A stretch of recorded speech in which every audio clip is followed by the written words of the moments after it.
Hello from Hi-Fi News. My name is Ville Santikko and today's news are: Gladen has pronounced new Xmax series subwoofer, Ground Zero has pronounced a nice little parameter device, HiFi here in Finland has opened new web pages, and also Powerlineaudio here in Finland is opening a shop. First time here in Finland, and I did a little bit mistake last time about talking of these big 32-inch subwoofers from a Ural sound. It's a bigger one. Let's find out these news here. So let's start with the first one. Gladen Audio in their web page, in their Facebook page, they have pronounced their new subwoofer with a deep bass long stroke with a 1250 watt RMS voice coil. That's two voice coils, total 2500 watt voice coil there, 2 times 1 ohm. 4-inch voice coil with a big rigid paper cone and a very nice looking carbon fiber dust cap. Now the basket looks kind of similar of other brands with a nice little texture on it, but the overall look of the subwoofer is very nice, and I'm hoping to get one here to test with me. But for now, what I can see from here is that maybe the top surround is a little bit too tough, but I don't know about the soft suspensions down there, so no idea how good it is. But Gladen is a very good brand, so I have high hopes for this subwoofer. Now the parameter device in Ground Zero Audio webpage, I found out they have this Ground Zero STS with the code STS. It's similar device like I having the DATS V2 similar device with the same outlook, and I asked from a Finnish importer that it will be cost around 150 euros, maybe a little bit less, maybe a little bit more, but it will be as good price as the DATS V2 has. Now here in Finland, if we need to import it in from USA, it will cost us taxes and everything extra, so it will be more expensive to buy DATS V2 from abroad than buying this Ground Zero STS. The device should be similar but a little bit better said by the audio import Pekka Kinnunen. I hope it's good, and I hope to get one because I really like this. You can measure, like, you can use it as a oscilloscope, you can measure the impedance of the speakers, you can measure the impedance of the enclosure where the speaker is in. There's so much thing to do with this device. Now on to the next news. Here we have a HiFi new web page. Let's go into the front page.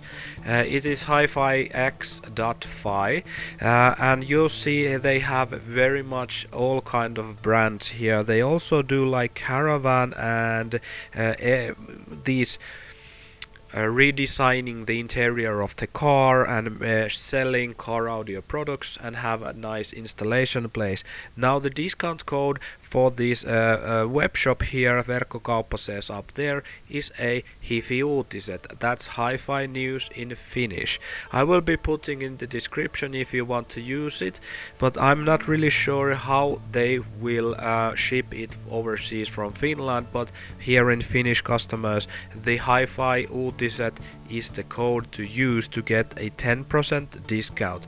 Now when I go into these shopping basket here, you can put the code down here underneath your products. It is HIFIUutisia, and use the coupon to get minus 10%, for example for a gas competition 32-inch subwoofer. Now on to the next news. We have Powerlineaudio opening a new not a web shop but new shop in Muurame here in Finland, and I actually heard that the new Apocalypse series amplifiers are coming. Also they are similar amplifiers to the Sound Digital amplifiers. It is a Brazilian made, but I'm not sure how is it better or worse. Is it like Ground Zero or are they just similar in everything in every kind of way? I've heard that Ground Zero series is better than the normal Sound Digital one, hence the bigger price, but I have never tested these Apocalypse series amplifiers yet, but hopefully I will get one to test with if it is as good as Sound Digital one or the Ground Zero one. Now when I took the address of the shop and opened it in Google Maps, I found out that this place is not in center of town, it's not very localized. There must be a reason to do this, as the normal basshead community likes to take part in shows and take part in demo days. This is a good place to play demos. There's no residence area around, so you can play loud bass there and sell your items into the shop. So it's a good place. It's a good place for bass heads and bad place if you want a random visitors inside your shop. Now to the next news. Last time I talked about gas competition 32-inch subwoofer and a Ground Zero 33-inch subwoofer. Now Ural Sound contacted me. Actually the Ural Sound in Finland, it's not Ural Mikko anymore, it's Ural Sound Finland. The Facebook page has changed its names, that's a good thing. And he told me that the Ural Sound subwoofer is the biggest subwoofer there is now that is in production. Now the subwoofer is 34.2 inches in diameter. I'm not actually sure how they measure it. I haven't found very precise numbers from everywhere. If they for example, Ural measure it from the edge to the edge, and the Ground Zero measure it from the center of the surround to surround, and maybe gas is getting old in the cone area or something like that. The basket looks very similar to the other ones, and I'm not really sure if they are using the same basket. It looks like the same, and in car audio industry it is common to use similar baskets. So I'm still saying that it is a 32-inch subwoofer all around. All these three, Ground Zero, maybe the Def Bounce ones also, and this Ural Sound and the gas are same size, just measured differently. Now this subwoofer has a 9300 watt RMS voice coil with a whopping 18,600 watt peak voice coil. It is biggest of the big. But when we talk about big subwoofers, in my taste, the biggest and baddest subwoofer of let's not say car audio, but the biggest woofer or speaker around was Mr. Doc Brown, built by himself. I have a little clip video here. Let's find it out how it works.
So that's about it. That's from Hi-Fi News. My name was Ville Santiko. If you have any news in car audio area, even if it's localized, I would be more than happy to tell the new news from here. If it is from USA, I have a lot of USA viewers also, so I will be happy to give you some information about what's happening there, also what's happening in Europe and here in Finland. Now the EMMA competitions here in Finland are starting from the EMMA European Championships soon, next month, so I will be making a some kind of reports from the competitions here in Finland, how loud we are, and if we have any, let's say, DP drag racing competitions here, I will be pronouncing the results here also, so stay tuned for those, and we'll see you on the next news. Bye bye.